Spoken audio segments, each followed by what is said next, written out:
can run, if we're going to run 2 leads, we'll run a 6-footer and a 20-foot right now because it's easier to get in and out over here. But in the springtime of the year, when we run the 40s, like we seem to catch small, bigger fish on the long lead away from the boats.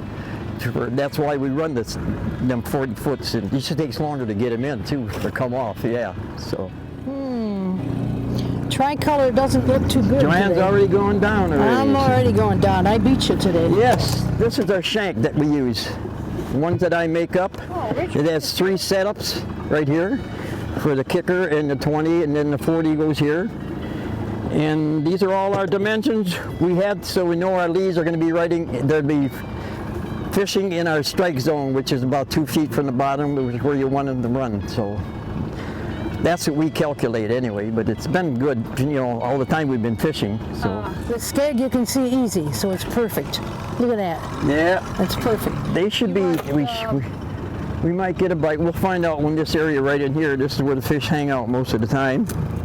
Most sportsmen across the state have probably never heard of Richard and Joanne Cook, but among Southeast Michigan walleye fishermen, they are living legends. This brother and sister have been fishing together their whole lives and fine-tuning their presentations, hand lining in particular. They're definitely known for their hand line and wire line and whatever you want to call it. It's kind of a somewhat dying art from what it used to be, but it's basically, I've been out fishing with him before. He's a master at boat control.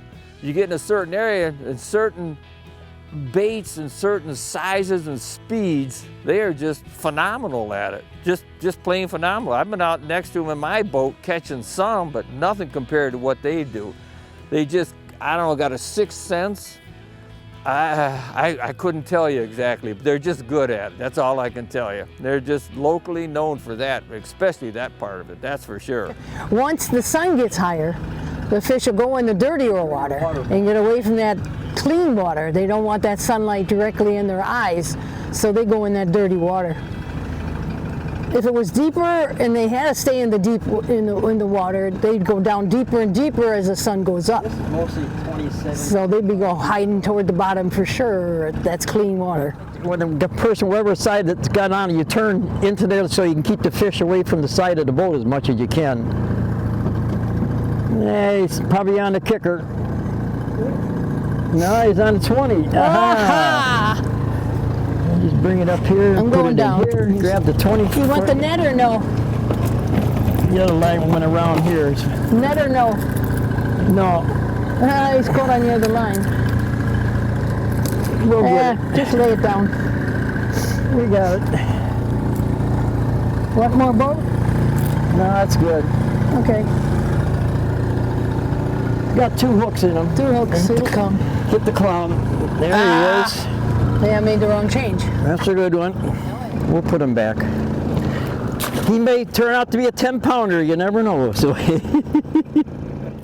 Hand lining is a very effective technique for fishing walleye, but it does take a lot of practice to get the presentation correct. Well, if I have my foot steering, I'd be steering my foot, then I can be able to use both hands. But seeing that I got to constantly move the steering wheel, and we're, what do you call it, speed freaks too. We have to have the correct speeds on. We're going to this motor right now. I can tell the speed we're going just by the sound of this motor. I know I'm going the right speed, especially being quiet like this. But we got a hump coming up here. I'm going to have to watch because it comes way up. But and I can do the same thing she's doing, but I do all mine with one hand over here, and I have a good feel on it. So I can feel just about everything that's going on down there.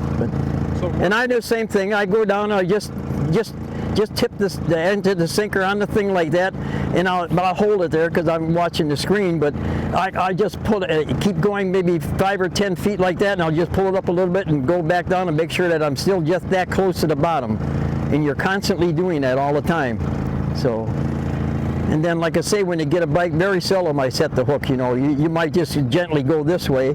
Sometimes when them big fish are biting, they hit so hard and fast, they'll charge in, and you can't feel nothing there because he's slacked up the lead like that. And then you got to go a little bit further and feel. Yeah, he still got it. So that's a nice one too.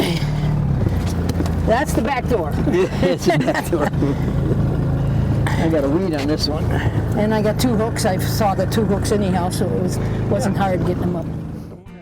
The Cookies, as they are affectionately called, are more than great walleye fishermen. They are also very active in the Lake St. Clair Walleye Association. We have our club picnics, our winter and summer events for kids that we have. They're always willing to help out. They pick up the newsletters and run all over this whole area, dropping them off at the different tackle stores and places that we have our newsletters that go to. Just anything and everything. They even go up with some of the guys that fish the Michigan Walleye Tour. They'll go up to the UP just to watch them and cheer them on, so to speak. They just love fishing, that's for sure. A lot of times I'll hold a shank like this and get him down here now. See, that's a nice fish here. It's a tournament fish here. Now I'll get the net. And he's in. He won't make 3 pounds though. I have a scale in there, but it doesn't make any difference there. But he's just a little bit bigger than normal. At least I didn't mess his eye up there. It's still good yet. So we'll drop him in here. Boy, they're fast. Amy here. Whoa, whoa, whoa, whoa. Where are you going? Come on. Come on. 20. I just put those double bait on, Rich. I told you to put Yeah, I that bait put them on. See? I put them on. Coming up with my shank. Okay, I'm getting out of your way. She's all the time she gets her kicker out of the way. No, he's up out of the high. way there. Yeah, he's behind there. Now he's going to come behind the boat. I turned already. That's why he turned. Whoa, all right. where are you going? Well, not it's a bad good size. fish. That's a good fish, but not a very big. Cheers! Biggest Over my one head. of the day so Yep, far. so far. See that bait? I told you to put that bait on. Yeah, I put the double on. That's better. Cheese. One All out of them. right. Yeah, nice and clean. Chunk, like a dart. I sort of went head first. He went like a dart. We're going to go to spoons now, so we have to change everything. This kicker is going to go up to where the 40 goes because our dimension from here to here is 4 inches shorter than it was from here to run the Rapalas high. The spoons run high, so we have to run them down further to get in the strike zone. That's why we have to turn our shanks around. Because now we take this sinker off of here and we turn the shank around and we put it on this end here, so now everything is going to go down 4 inches because you see we're 4 inches shorter here. See where that's at and the other one is? That's how much further we have to drop the spoons to get it in the strike zone. You have to watch your speed on the spoons because you have to get the right speed. If you're going too slow, it won't work. Going too fast, it'll be too fast for the fish to catch, but you get the right speed on there. The fish will let us know if they're going to bite, especially in this dirtier water. So. Come on. Of course, the kicker. That's what I said it was. Get up there out of the way. Where are you? Back door? Back door. Walleye. Eater. Chunky eater. Whoop, watch yourself. Little bitty guy. Not bad. Little bitty guy. On that little spoon. Mostly when the water temperature gets above 45 degrees, that's when the fish get more active, and then they'll get off the Rapalas and they'll go to the spoons, and it's more fun to run the spoons.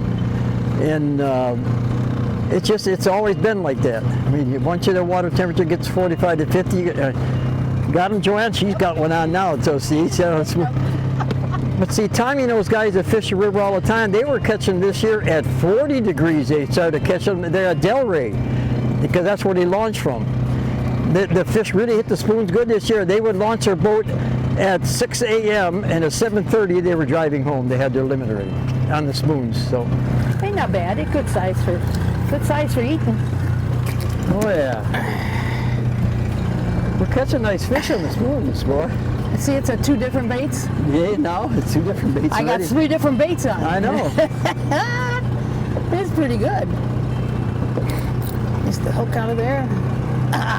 Knock him in the Keep head. that one too. Yep. The sheer number of walleye that have been swung over the gunnels of this boat is absolutely staggering. There wasn't hardly a break in the action the whole morning as the Cookies caught fish after fish. That big? Not that big? No, he's not that big. Oh no. No. Little guy. Get them in the back door, double-handed. 140s, they're a long ways in. This one got shoulders on them because look at a short, fat fish it is. Trying to get him to come up straight, and he's going behind. Got him. Yeah, it's a little bit bigger than the other ones. It's a real privilege to be able to share a day of fishing with folks like the Cooks. You won't find more skilled anglers and all around good people. They're just real proficient in everything they do. They'll help the clubs out. They're just all around good people, really. Too bad the whole world don't have a bunch of them like that. We could use them, that's for sure.